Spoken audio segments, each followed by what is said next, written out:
તકલીફ છે। અમારા 8 વર્ષથી પાણી નથી આવતું, તો અત્યારે બાયુને પગના દુખાવા બહુ, એક ઘડોય નથી લઈ શકતું બાયુ। તળાવના પાણીમાં અત્યારે ગાયું, ભેંસું, કૂતરા, માછલા બધી જ વસ્તુ અંદર હોય। અમે એ છોકરાઓને પાણી પાય છીએ। સૌરાષ્ટ્રમાં ભાવનગરની પાસે આવેલા ગામના લોકોની આ વ્યથા। ભાવનગરથી 30 કિલોમીટર દૂર આવેલું સનેસ ગામ છેલ્લા 8 વર્ષથી દર ઉનાળે પાણી માટે તરસે છે। 2000ની વસ્તી ધરાવતા ગામના લોકો હવે તળાવનું પાણી પીવા માટે મજબૂર બન્યા છે। સનેસ ગામના લોકોનું કહેવું છે કે 5 કિલોમીટર દૂર આવેલા તળાવનું પાણી પીને તેઓ બીમારીનો ભોગ પણ બને છે। અમારે પાણીની બહુ તકલીફ છે। અમારા 8 વર્ષથી પાણી નથી આવતું, તો અત્યારે બાયુને પગના દુખાવા બહુ, એક ઘડોય નથી લઈ શકતું બાયુ ડોસ્યું, તો અમારે ક્યાં પાણીમાં ભરવા જવું? તો અમારે ઠામું હલાતું જ નથી, તો અમે ક્યાં જઈએ? અમારા ગામમાં પાણી 8 વર્ષથી નથી આવતું। આ પ્રોબ્લેમ છે પાણીની। તે લ્યો ક્યાં જવું? અત્યારે જઈ તલાવમાં જાય છે, એ ત્યાં ઓલું નાખ્યું છે આપણે વેગઈનું, તો એમાં ઢોર, કૂતરા, માણા, બધું જનાવર પીવે ને એ પાણી અમે છોકરાને પાયું, તો બીમાર પડી ગયા છોકરા અને દવાખાને દાખલ કર્યા।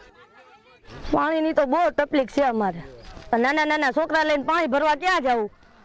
અમારે અહીંયા તળાવનું પાણી છે। તળાવના પાણીમાં અત્યારે ગાયું, ભેંસું, કૂતરા, માછલા બધી જ વસ્તુ અંદર હોય।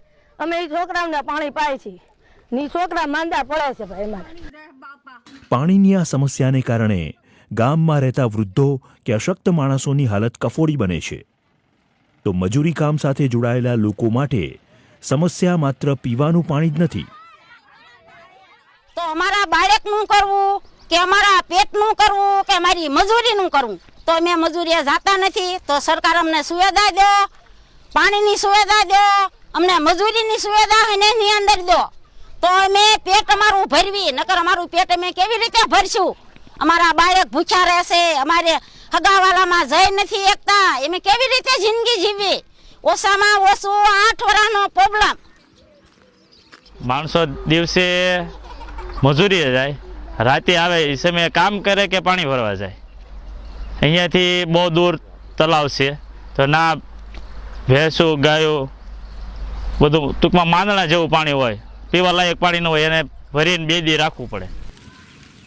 લોકોના કહેવા મુજબ 4 વર્ષ પહેલા પાણીની જૂની લાઈન બંધ કરીને નાખેલી નવી લાઈનના કારણે ગામમાં આ સમસ્યા વધી છે।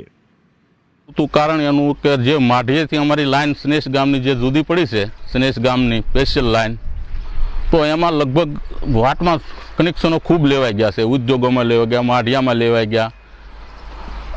4 મહિના પાણી આવે ને 8 મહિના, તો 4 મહિના આવે તો 8 મહિના શું લેવા નથી આવતું?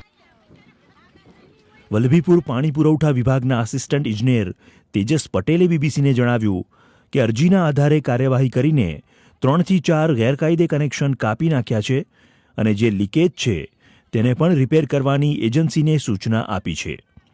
ત્યારે હવે જોવાનું રહેશે કે તંત્રએ કરેલી કાર્યવાહી બાદ સનેસ ગામ સુધી પાણી ક્યારે પહોંચશે।